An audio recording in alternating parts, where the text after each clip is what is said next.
안녕하세요. 반갑습니다. 여러분은 얼마나 기뻐하고 계십니까? 하나님은 인생들을 지으실 때 복을 주셨다고 했는데 하나님의 영광, 기쁨을 나누어 주신 겁니다. 행복은 곧 기쁨 아닙니까? 불행은 곧 슬픔 아니겠습니까? 그래 기쁨입니다. 근데 여러분 이 기쁨이 어디로부터 온다고 생각을 하십니까? 사람들은 먹고 마시고 즐거워할 때 쾌락을 기쁨이라고 여기고 있지만 하나님은 그게 아니죠. 하나님과의 관계를 통해서 오는 하나님의 영광, 그 하나님의 영광을 물려받을 때 진정한 행복이 되는 거죠. 기쁨이 되는 겁니다. 하나님의 기쁨이 내게 몰려오기 때문이죠. 그렇기 때문에 여러분 하나님의 말씀을 가까이 하면 하나님의 마음이 내게 전해지고 말씀을 깨달을 때 오는 기쁨은 참 그 무엇과도 비교할 수가 없습니다. 여러분 말씀을 통해서 기쁨을 얻기를 바랍니다. 오늘 우리가 함께 말씀을 한두 장 묵상하는 이 읽고 통독하는 말씀 마태복음 6장 오늘 산상수훈 두 번째 부분입니다. 이 마태복음 6장은 구약시대에 잘못 신앙생활하고 있는 부분을 바로잡아주고 있는 부분인데 이스라엘 사람들의 3대 신앙생활이 있다고 하면 구제, 기도 그리고 금식 이 세 가지를 둘 수 있을 것입니다. 근데 그들은 이 모두를 다 다른 사람을 의식하고 사람들에게 보이려고 하는 그 행실이 참 많았습니다. 그래서 예수님께서 그걸 바로잡아 주시는데 6장 1절로 4절의 말씀을 보면 바른 구제, 어떻게 하는 게 바른 구제인가? 그렇습니다. 이 첫 번째는 이제 그 구제죠. 하나님은 고아와 과부, 가난한 사람들을 위한 배려와 사랑을 끊임없이 강조해 주셨습니다. 신명기, 레위기 다 읽어보면 고아와 과부, 가난한 사람들을 꼭 챙기라고 말씀하고 계십니다. 근데 문제는 사람들에게 보이려고 하는 게 문제라고 하는 거죠. 그러므로 주님은 구제할 때 오른손이 하는 것을 왼손이 모르게 하라고 합니다. 여러분 말도 안 되죠. 한번 해보세요. 오른손이 하는 것을 왼손이 모르게 할 수 있습니까? 없죠. 불가능합니다. 그럼 뭘 말합니까? 그 정도로 은밀하게 하라는 것입니다. 왜요? 주님이 보시면 됐지. 왜 사람들을 의식하고 보이려고 하는가 하는 말입니다. 눈도장 찍는다고 하는 말이 있죠. 우린 눈도장 찍기 위해서 구제하는 것이 아닙니다. 하나님이 보시면 됐습니다.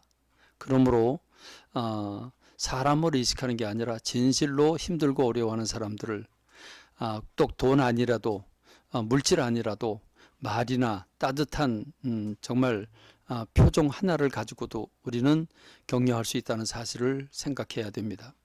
두 번째는 잘못된 기도입니다. 이스라엘 백성들은 하루 3번 서서 팔과 손을 들고 기도했습니다. 바리새인의 기도처럼 자랑을 하죠. 난 오늘 뭐뭐 했다 자랑하는 기도를 드립니다. 이건 뭘 얘기하고 있습니까? 보이기 위한 기도지요. 그러나 주님은 기도는 골방에서 하는 거다. 왜? 은밀하게 보시는 하나님께서 갚아주시고 들어주시기 때문이다 라고 얘기를 합니다.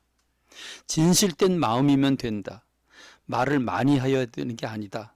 중언부언해서 되는 게 아니다. 진실한 마음으로 마음을 열면 하나님은 이미 무엇이 우리에게 필요한지를 알고 계시기 때문에 말을 많이 한다고 하나님이 들어주는 거 아니다. 진실된 기도를 얼마만큼 깊이 하는가가 중요하다. 그래서 예수님은 기도의 정답지를 보여줍니다. 흔히 우리는 이 마태복음 6장 9절로 13절의 말씀을 주기도, 주님이 가르쳐 주신 기도 이렇게 말합니다. 앞부분은 하나님을 향한 기도이고 두 번째는 우리 몸과 생활을 위한 기도입니다.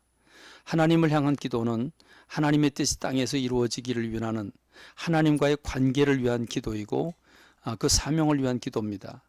육신을 위한 기도는 먹고 마시고 죄를 짓는 부분에 대한 기도입니다.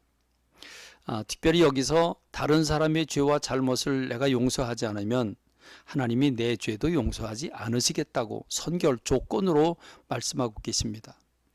그러고 보면 우리가 참 다른 사람을 등지고 있거나 다른 사람을 용서하지 않고 마음에서 지워내지 않고 있는 그런 부분이 얼마나 많습니까? 과연 나는 다른 사람들을 진심으로 용서하고 있습니까? 이게 돼야 내 죄도 용서받을 수 있다는 사실을 기억하는 저와 여러분 되길 바랍니다. 그 다음에 세 번째는 잘못된 금식이죠. 바리새인들은 일주일에 이틀씩 금식을 할 정도로 금식은 일상화된 신앙생활의 실천 덕목입니다. 금식은 식음을 중단하고 목숨을 걸고 기도하는 것이기 때문에 효과가 빠릅니다. 그런데 여러분, 이것 역시 하나님 앞에서 하는 건데 다른 사람을 의식해서 슬픈 기색을 띠고 금식한다는 표를 냅니다.